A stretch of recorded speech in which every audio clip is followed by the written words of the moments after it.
Aujourd'hui,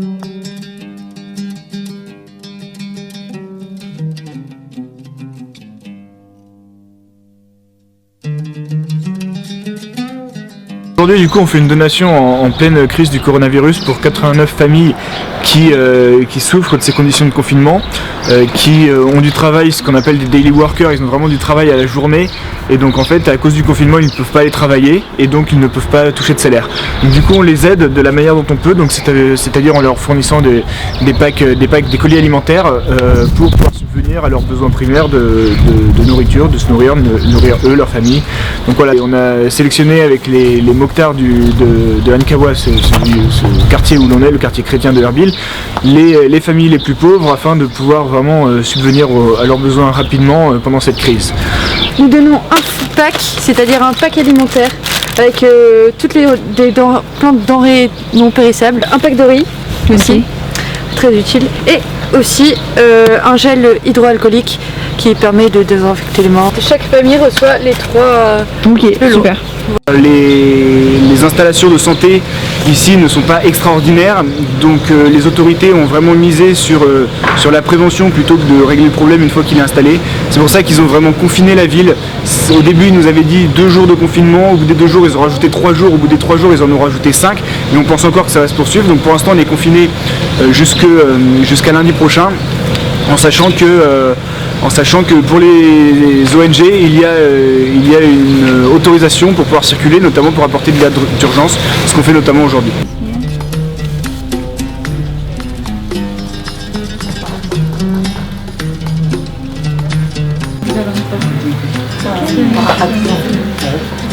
Encore une fois, en fait, c'est une situation compliquée parce que lui, il est travailleur journalier et donc son entreprise, là, elle est fermée à cause du confinement.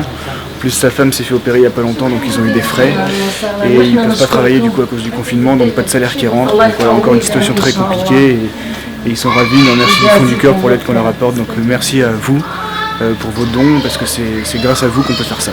Merci beaucoup.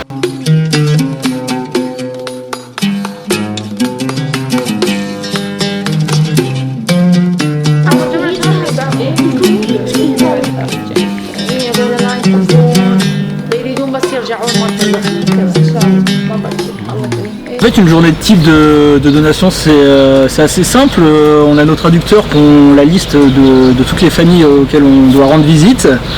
Et ils appellent ces familles pour savoir où est-ce qu'elles habitent. On se déplace avec soit les Pajero, soit les pick-up, qui sont remplis de tous les packs de nourriture et de riz. Et on va tout simplement à leur maison, leur distribuer.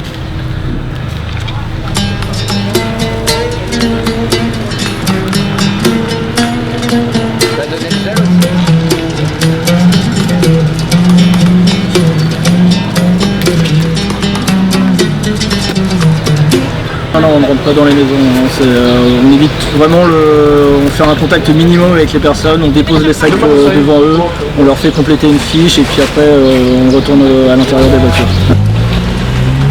Du coup, le rôle de notre traductrice Mariam, c'est justement en fait d'établir le contact avec la liste de personnes qu'on nous a données.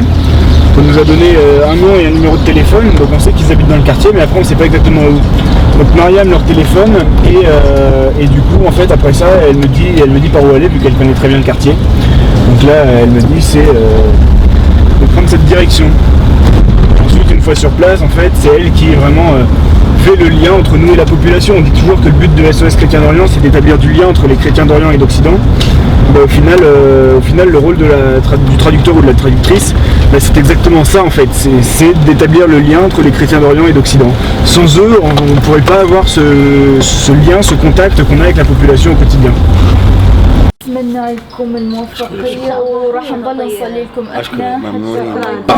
We wish him good luck and we keep them in our prayer. Donc le monsieur nous expliquait en fait que lui, ce qu'on appelle un daily worker, en fait il vend du houmous et en fait à cause du confinement, Il a beaucoup moins de clients, c'est très compliqué pour lui, il souffre beaucoup de ça, donc il se fait aider par les voisins qui essayent de l'aider. Il a 4 personnes à la maison, on a vu qu'il y a 2 personnes qui étaient handicapées en plus, sa femme ne travaille pas. Donc voilà, une situation vraiment compliquée pour lui, il nous a vraiment remercié du fond du cœur pour l'aide qu'on lui a apportée. Voilà, c'est la moindre des choses qu'on pouvait faire et on espère que le confinement va pouvoir s'arrêter très bientôt afin qu'il puisse reprendre son travail et avoir une activité normale. Nous reprenons la route. Dans les rues quasiment désertes, les devantures des magasins sont fermées. Très souvent, nos pick-up chargés de colis alimentaires et hygiéniques ne passent pas inaperçus. Nous venons à peine de prendre des sacs de nourriture que déjà des familles se pressent autour de nous et nous interpellent pour que nous leur venions en aide. Mais nos moyens sont limités et malgré la peine que nous ressentons à l'idée de décliner, nous n'avons pas le choix.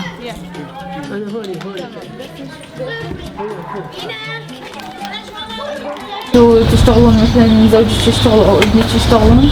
زوجي يشتغل مطعم قاعدين فيعني هو بسبب الفيروس وهذا he work in the restaurant and he is sitting now because of virus corona So he doesn't have salary because of that. ما ينطوكم راتبك لا أجر يومي هم. La difficulté qu'il a lui pendant ce confinement à cause du coronavirus, c'est qu'il tient un restaurant. Et donc évidemment, vu qu'il y a confinement, son restaurant ne tourne pas du tout, même pas au ralenti en fait, personne ne vient, donc il a aucun client, il peut même pas l'ouvrir, donc en fait il perd énormément d'argent à cause de ça, et il n'a en plus pas de salaire, donc c'est vraiment une situation compliquée pour eux. Et c'est pour ça que l'évêque syriaque catholique nous a mis son nom sur la liste pour qu'on puisse les aider non pas financièrement mais en leur apportant un colis alimentaire qui va leur permettre de tenir pour ces 2 prochaines semaines afin qu'ils soient allégés financièrement de cette charge supplémentaire. La journée touche à sa fin. Nos équipes viennent de terminer la donation du 30e colis alimentaire. Notre action s'arrête avec le soleil déclinant, mais notre mission se poursuivra aux premières lueurs de l'aube. L'urgence alimentaire sera toujours là demain matin. Les quelques milliers de chrétiens qui ont fui Mossoul depuis 2014 ont maintenant tous un toit à Erbil, mais vivent dans des situations de précarité préoccupantes. Le confinement, pour l'instant sans limite officielle, est un vrai défi économique pour ces familles qui sont habituées à gagner leur vie au jour le jour. Sur le terrain, nous redoublons nos efforts pour agir dans l'urgence et grâce à vous, des familles ont très rapidement été prises en charge. Mais il en reste tant d'autres. Pour nous tous, l'avenir est incertain. De quoi sera fait demain? Et si aujourd'hui, nous ne pensions qu'à maintenant? Soutenez ces familles déracinées qui reconstruisaient leur vie et qui, encore une fois, sont frappées par un fléau invisible mortel.